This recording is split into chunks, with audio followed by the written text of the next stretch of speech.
Chandrababu cabinet లోకి నారా లోకేష్ చేరబోతున్నారు.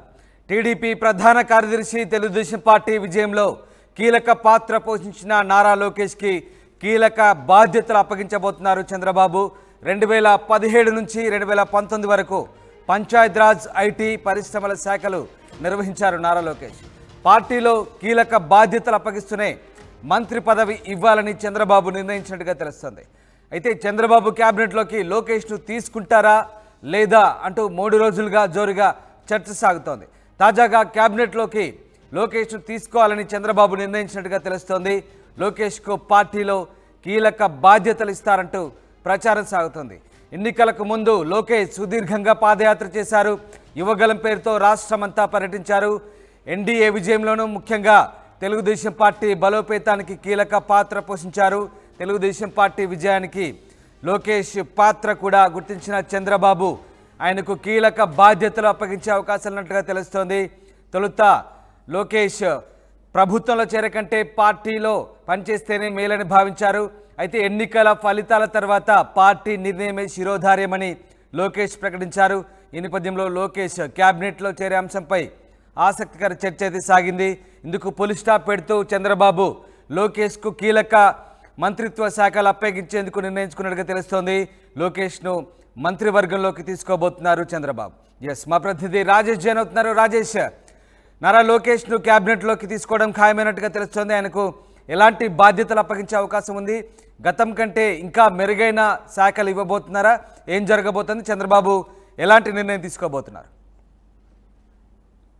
నారా లోకేష్ ని cabinet లో తీసుకోవాలని నిర్ణయం తీసుకున్నారు. నిన్ననే ఈ నిర్ణయం అయితే జరిగిందని తెలుస్తుంది. అయితే ఇప్పుడు నారా లోకేష్ కి ఏ శాఖలు కేటాయింపు చేస్తారనేది పెద్ద ఎత్తున చర్చ జరుగుతుంది. ఎందుకంటే గతంలో 2017లో పంచాయతీరాజ్, ఐటీ, పరిశ్రమ శాఖ మంత్రిగా ఆయన పనిచేసి బాగానే పనిచేశారని ఆయనకి ఒక పేరు కూడా సంపాదించుకున్నారు. అయితే ఇప్పుడు చాలా మంది సీనియర్లు, అదేవిధంగా కూటమికి సంబంధించిన జనసేన, బీజేపీ కేబినెట్ లో రాబోతున్న నేపథ్యంలో పంచాయతీరాజ్ శాఖ నారా లోకేష్ ఇస్తారా లేకపోతే ఎవరైనా సీనియర్లకు ఇస్తారా అనేది చూడాల్సిన అవసరం అయితే కనబడుతుంది. 2014 అధికారంలోకి వచ్చిన తర్వాత అయ్యన్న పాత్రుడు ఆ పదవి తీసుకున్నారు. ఆ పదవి అయ్యన్న పాత్రుడికి ఇచ్చారు. తర్వాత షఫలింగ్ 2017లో కేబినెట్ లోకి వచ్చిన నారా లోకేష్ కి అయ్యన్న పాత్రుడి దగ్గర నుంచి ఆ పంచాయతీరాజ్ శాఖని నారా లోకేష్ కి ఇచ్చారు. నారా లోకేష్ కూడా సమర్థవంతంగా నిర్వహించారనేది అప్పట్లో చెప్పారు. అయితే ఇప్పుడు పంచాయతీరాజ్ అనే కీలక శాఖ నారా లోకేష్ కి ఇస్తారా లేదనేది తెలియాల్సి ఉంది. అయితే ఖచ్చితంగా ఇచ్చే 2 శాఖలు అయితే ఉన్నాయి. అవి ఏంటంటే ఐటీ, పరిశ్రమలు. ఈ 2 శాఖలు నారా లోకేష్ కి ఖచ్చితంగా ఇస్తారని సమాచారం ఉంటుంది. ఎందుకంటే నారా లోకేష్ కి ఉన్న అనుభవం సంబంధించి గతంలో పనిచేసిన అనుభవం చూస్తే కనుక అటు ఇతర దేశాల్లో ఉన్న అనుభవాలు, పరిచయాలన్నీ కూడా ఉపయోగపడతాయి. ఇండస్ట్రీస్ తీసుకురావడంలోనూ, ఐటీ కంపెనీ తీసుకురావడంలోనూ నారా లోకేష్ ప్రథమ భూమిక పోషించే అవకాశం ఉంది. కాబట్టి ఐటీ పరిశ్రమలు అనేవి దాదాపుగా ఖరారయ్యే అవకాశం కనబడుతుంది. వాటితో పాటు అదనంగా ఏదన్నా ఇతర శాఖలు కేటాయిస్తారా లేదనేది చూడాల్సిన అవసరం అయితే కనబడుతుంది. నారా లోకేష్ తన యువగలం పాదయాత్రతో పాటు ఎన్నికల సభలో చాలా స్పష్టంగా చెప్పారు, ఖచ్చితంగా అధికారంలోకి వస్తే ఐటీ కంపెనీలు, పరిశ్రమలు తీసుకొస్తాం, మంగళగిరి నియోజకవర్గాన్ని కూడా ఐటీ కంపెనీ తీసుకొస్తానని హామీ ఇచ్చిన నేపథ్యంలో ఇప్పుడు నారా లోకేష్ ఐటీ పరిశ్రమల శాఖతో పాటు అదనంగా ఇచ్చే ఏదైనా శాఖ ఉండే అవకాశం కనబడుతుంది. ఇంతకు ముందు మీరు చెప్పినట్టే నారా లోకేష్ తెలుగుదేశం కూటమిలో తెలుగుదేశం పార్టీకి 144 స్థానాల్లో పోటీ చేస్తే 135 స్థానాల్లో గెలిచిందంటే నారా లోకేష్ పాత్ర కూడా ఖచ్చితంగా ఉందని చెప్పాలి. ఎందుకంటే 2023 జనవరి 26 నుండి ఆయన యువగలం పేరుతో రాష్ట్ర వ్యాప్తంగా పాదయాత్ర చేశారు, ప్రజల్లోకి వెళ్లారు, తెలుగుదేశం పార్టీ బలోపేతానికి కృషి చేశారు. కాబట్టి ఖచ్చితంగా గెలుపులో ఆయన కృషి కూడా ఉందనేది తెలుగుదేశం పార్టీ నేతలందరూ అంగీకరిస్తారు. చంద్రబాబు నాయుడు కూడా అంగీకరిస్తున్న నేపథ్యం ఇప్పుడు నారా లోకేష్ కి మంత్రి పదవులు ఇవ్వడంతో పాటు తెలుగుదేశంలో కొన్ని కీలక బాధ్యతలు అప్పగించే అవకాశం కనబడుతుంది. ఎందుకంటే చంద్రబాబు నాయుడు పూర్తిగా పాలన మీద దృష్టి పెట్టే అవకాశం అయితే ఉంది. కాబట్టి పార్టీకి సంబంధించినటువంటి వ్యవహారాలని నారా లోకేష్ అప్పగించే అవకాశం కనబడుతుంది. ఎందుకంటే 2019లో ఓటమికి గల కారణాలు కూడా ఆ పార్టీ నేతలు అప్పట్లో మాట్లాడుకున్నారు.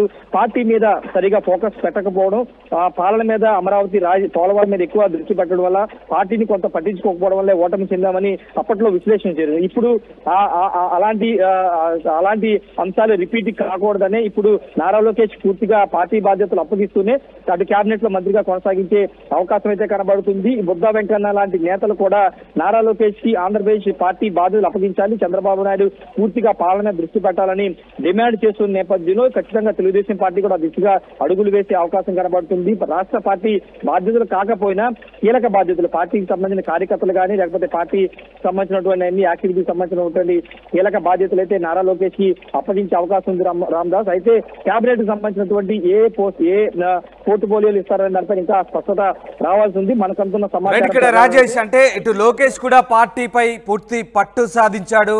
ఇక ఆయన పార్టీకి పనిచేసేందుకు కూడా ఆయన చాలా ఆసక్తి చూపుతున్న పరిస్థితి.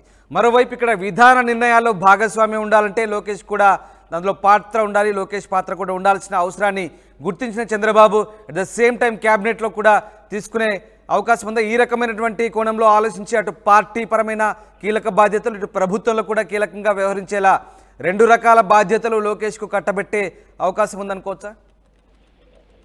ఖచ్చితంగా 2014 పార్టీలో నారా లోకేష్ చాలా క్రియాశీలకంగా అమలు చేస్తున్నారు. కార్యకర్తల సంక్షేమ నిధి వ్యవహారంలో కానీ కార్యకర్తల వ్యవహారం తీసుకోవడంలో నారా లోకేష్ 2014 యాక్టివ్గా ఉన్నారు. కానీ ఇప్పుడు పార్టీ అనేది చాలా కీలకం. ఎందుకంటే ప్రభుత్వం మీద పూర్తిగా దృష్టి పెడితే పార్టీ క్యాడర్ ని కొంత దూరం అయ్యే అవకాశం ఉంది. అది 2019లోదే ఓటమి గల కారణాలని వాళ్ళు విశ్లేషించుకున్నారు. కాబట్టి ఈసారి ఆ తప్పు చేయదలుచుకోలేదనేది ఆ పార్టీ నేతలు చెప్తారు. కాబట్టి పార్టీని నారా లోకేష్ నడిపిస్తూనే అటు క్యాబినెట్ లో ఉంటూ రాష్ట్రానికి కావాల్సినటువంటి పరిశ్రమలు ఇండస్ట్రీస్ ఐటీ కంపెనీలను తీసుకొచ్చే బాధ్యత నారా లోకేష్ కి చంద్రబాబు అప్పించే అవకాశం అయితే చాలా స్పష్టంగా కనబడుతుంది. రెండు బ్యాలెన్స్ చేసుకుంటూ నారా లోకేష్ ముందుకు వెళ్లే అవకాశం అయితే కనబడుతుంది. అయితే ఇంకొక ముఖ్యమైన విషయం ఏంటంటే ఇప్పుడు పార్టీకి సంబంధించిన అంశంలో రాష్ట్ర పార్టీ అధ్యక్షుడిగా అచ్చెన్నాయుడు ఉన్నాడు. అచ్చెన్నాయుడు కూడా ప్రస్తుతం క్యాబినెట్ లోకి రాబోతున్నారు. ఆయన క్యాబినెట్ లోకి వచ్చిన తర్వాత ఏమైనా రాష్ట్ర పార్టీ అధ్యక్షుడు పేరు మార్చి కొత్త వాళ్ళకి ఎవరు ఇస్తారా, లేకపోతే నారా లోకేష్ కి రాష్ట్ర పార్టీ బాధ్యతలు అప్పగిస్తారా, లేకపోతే వేరే సీనియర్లకు ఎవరికైనా అప్పగిస్తారా అనేది చూడాల్సిన అవసరం ఉంది. ఖచ్చితంగా ఈసారి మాత్రం పార్టీని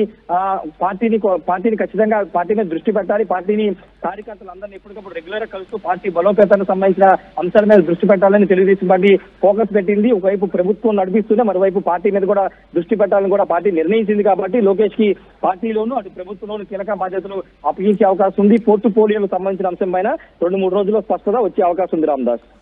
yes right, thanks for the update Rajesh. ఇది మొత్తం మీద లోకేష్ కు కీలక బాధ్యతలు అప్పజెప్పబోతున్నారు ప్రభుత్వంలో చంద్రబాబు. కొత్తగా కొలువుదీరబోయే ప్రభుత్వంలో కీలక మంత్రిత్వ శాఖలు అప్పగించే అవకాశాలు కనిపిస్తా ఉన్నాయి. ఇటు పార్టీ పరంగా ఆయన పనిచేసేందుకు ఆసక్తి చూపుతున్న నేపథ్యంలో పార్టీలో కూడా కీలక బాధ్యతలు వ్యవహరిస్తూనే ఇటు ప్రభుత్వంలో కూడా క్యాబినెట్లోకి తీసుకొని లోకేష్కు మంచి బాధ్యతలు అప్పగించే అవకాశం ఉన్నట్టుగా తెలుస్తోంది. గతంలో కూడా 2017 నుంచి 19 వరకు ఆయన పంచాయతీరాజ్ ఐటీ పరిశ్రమల మంత్రిగా పనిచేశారు. ఇక మంత్రి పదవి ఇవ్వాలని చంద్రబాబు నిర్ణయించిన నేపథ్యంలో లోకేష్ను తీసుకుంటారా లేదా అని సాగుతున్న చర్చకు తెరపడింది. తాజాగా క్యాబినెట్లోకి తీసుకోవాలని చంద్రబాబు నిర్ణయించారు. ఈ నేపథ్యంలో లోకేష్కు సంబంధించి పూర్తిస్థాయి క్లారిటీ ఇచ్చినట్లయింది చంద్రబాబు.